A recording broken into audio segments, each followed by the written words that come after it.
สบายดีวันนี้มาถ่ายเบิ่งบรรยากาศการเฮ็ดบุญหาแม่เฒ่าเนาะแม่เฒ่านายเขาสะกดเพิ่นลงรับไปแล้วมื้ออื่นเช้าแล้วเพิ่นสิเก็บลูกแล้วก็เฮ็ดบุญทำสังฆทานเฮ็ดต้นถวายครูบาอาจารย์แล้วก็ญาตินำทำบุญอุทิศหายายเฒ่าแล้วเพิ่นหักเกษียณวันอาทิตย์ก่อนนี่แหละมื้อนี้นะไอ้น้องลูกหลานเพิ่นได้มาเฮ็ดต้นเฮ็ดอันนี้เบิ่งอยู่เครื่องกินแล้วนี่บรรยากาศเลยเฒ่าโอเคไอ้น้องลูกหลานเฮ็ดต้นเฮ็ดอันนี้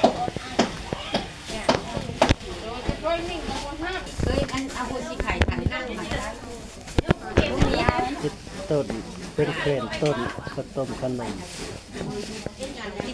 ใส่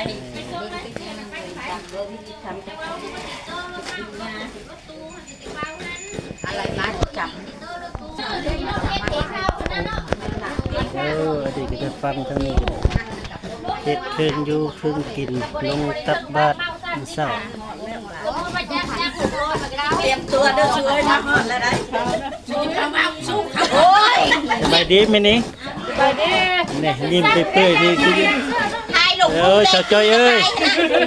ไปได้สาวจ้อยเป็นผู้สาวเพิ่นทายลงขี้กระต่ายนะโฟกัสที่ตัวกระต่ายอันนี้นะแม่นิ่งกับเพิ่นในน้ำมันไผ่นางห่างไกลได้นี่นะไผ่ใหญ่ไผ่ใหญ่เพิ่นมาเฮ็ดซอยไม่ลดเอ้ยนี่โคหม้อมาครบมาซอยเวียกซอยงานในบ้านเฮาก็ทำแบบนี้เนี่ยเป็นงานเป็นหยังกับบ้านเฮาก็เพิ่นมาซอยแห้งซอยหยังกันฟังมีนะไผ่ย่าเนาะพี่สั่งพี่นี่โมปะเก้าโหยกเฮาป้าเข้าบ่ยานว่าเฮาปักโคตรเข้านุ่มเข้าบ่นี่น่ะเพื่อไม้บ้านห้วยได้นี่นะเป็นเพื่อไม้บ้านห้วยไม้เป็นเพื่อบ้านปลายอันนี้นะบ่แม่นเพื่อได้นี่นะอันนี้นะเป็นยางอันนี้นะ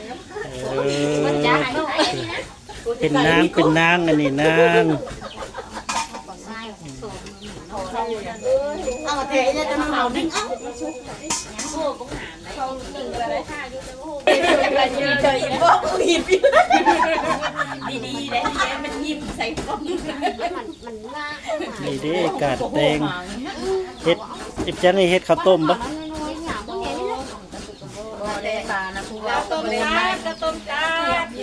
สาวเพชรเอ้ยโสดบ่แน่ก็โสดแล้วมื้อนี้น่ะอุ้ยจะเป็นชาติเนาะกินหมาแล้วได้ลุงคณะปินไปเบิ่งมาเฮาแต่เอานะโสดจุติสาวจ้อยสาวจ้อยได้โสดได้เดี๋ยวสาวจ้อยเฮ้ยกระสอบว่าน้อยโสดตอนรวยอยู่มีแต่พี่แต่น้องหมดเนี่ยเว้ายอกเว้าลิ้นเพิ่นนี่เพิ่นมาซอยเวียกซอยงาน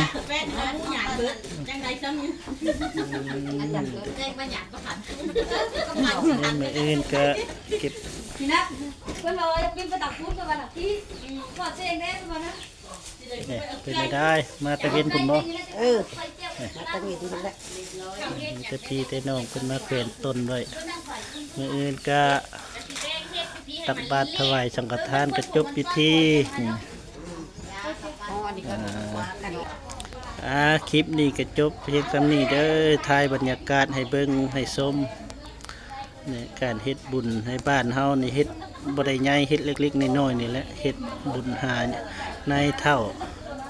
คลิปนี้ก็ซ้ำนี้เด้อสบายดี